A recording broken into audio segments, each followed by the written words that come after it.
અષ્ટપાઉડ પ્રવચન નંબર 34, ગાથા 25-27.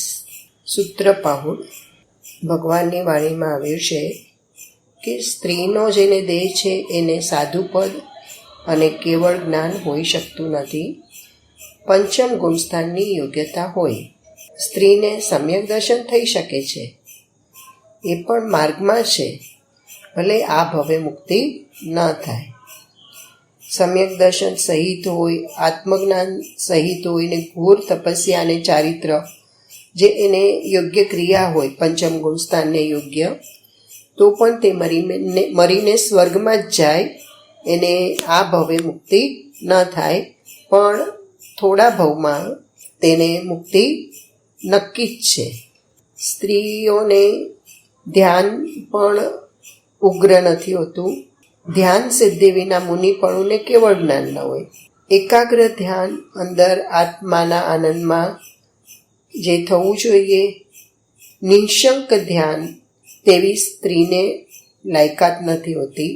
ચોથા પાંચમાને યોગ્ય હોય, પણ શુક્લ ધ્યાનની શ્રેણી માંડીને જે ધ્યાન થવું જોઈએ એ નથી થઈ શકતું. ધ્યાન હોય, ચિત્ત શુદ્ધ નિર્મળ હોય, વસ્ત્ર રહિત ના આદિના પરિણામ હોય, દ્રઢ પરિણામ જે જામી ગયેલા અંદર હોય, જેમાં કોઈ શંકા ન હોય, એને એકાગ્ર ધ્યાન કહેવાય. તે પ્રકારનું ધ્યાન સ્ત્રીઓને નથી થઈ શકતું. જે કેવળ જ્ઞાન પામવાનું શ્રેણીનું જે ધ્યાન હોય તે નથી થઈ શકતું. ને ધ્યાનના વિના કેવળ જ્ઞાન, અને કેવળ જ્ઞાન વિના મોક્ષ ન હોય. મુનિને તો જે રીતે આખો દરિયો ભર્યો હોય અને એક વસ્ત્ર ધોવા માટે જો પાણી જોતું હોય કોઈને, તો તે ફક્ત એટલું જ વસ્ત્ર ધોવા પૂરતું પાણી લે છે. એવી જ રીતે મુનિ શરીરના નિભાવ માટે આહાર પાણી થોડું ગ્રહણ કરે, બાકી બીજી કોઈ ચીજનો તેમને પરિગ્રહ ન હોય. જો પરિગ્રહ હોય તો તેમને વ્યવહાર શ્રદ્ધાના પણ ઠેકાણા નથી. એને ગૃહિત મિથ્યાત્વ ટળ્યા વિના અગ્રહિત મિથ્યાત્વ પણ ન ટળે. તેમને તો ફક્ત એક આત્માના આનંદનો અનુભવ અને શરીરને માટે ફક્ત પોષવાની એક વૃત્તિ હોય, બાકી કોઈ ઈચ્છા ન હોય. આનંદના સંતોષમાં સંતો ઝૂલતા હોય. એને જૈન દર્શનમાં આચાર્ય, ઉપાધ્યાય ને સાધુ કહેવામાં આવે છે.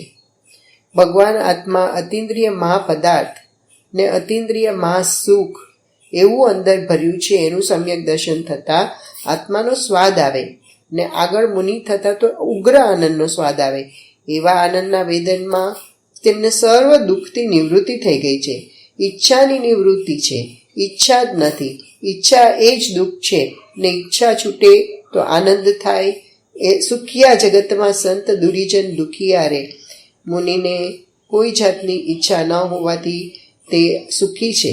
વિતરાગ સિદ્ધાંતનું શ્રદ્ધાન. વિતરાગના સિદ્ધાંત વિતરાગી આત્માની શ્રદ્ધા કરાવે છે. એ રાગથી લાભ થાય, પુણ્યથી લાભ થાય, એ કે તે વિતરાગી શ્રદ્ધા નથી.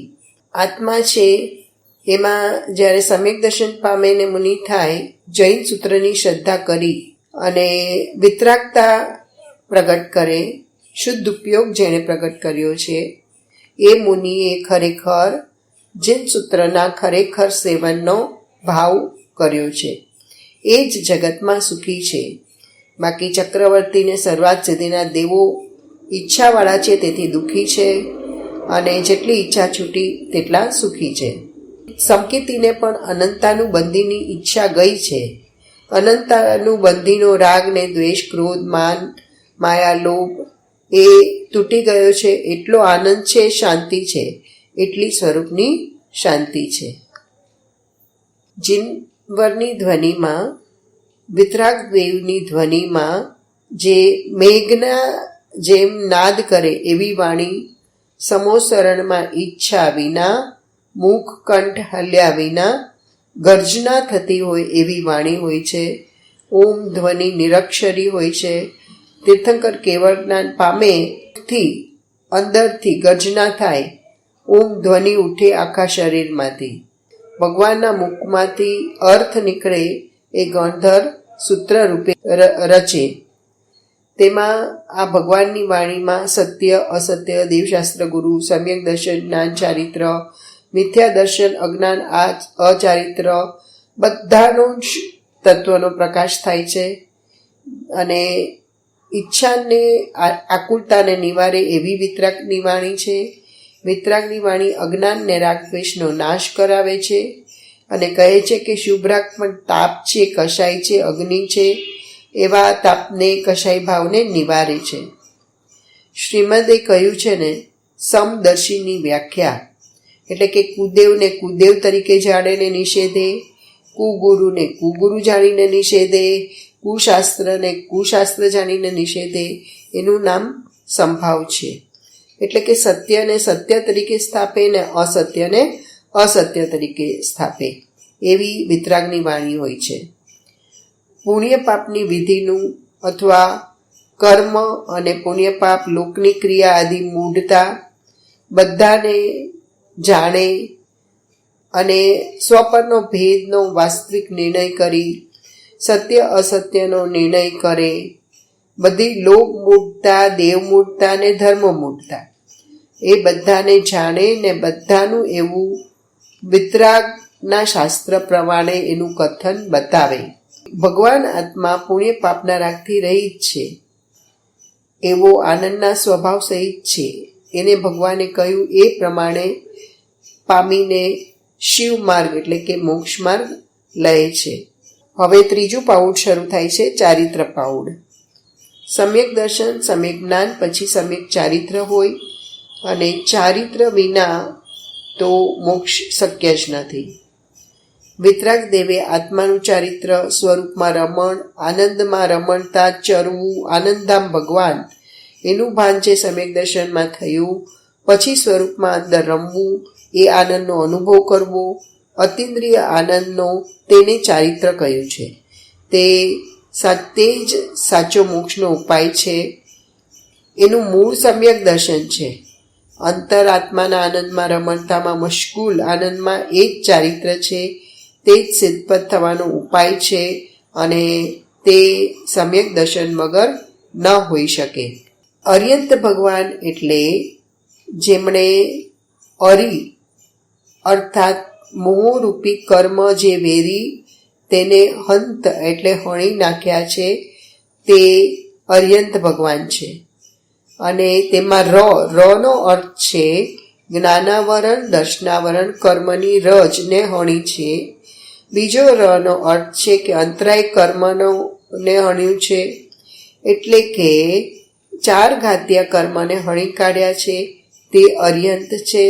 અને તેમને ઓળખી અને હું અર્યંત જેવું છું એમ સ્વભાવના લક્ષ્ય આશ્રયે પોતાને ઓળખે તે જરૂરી છે.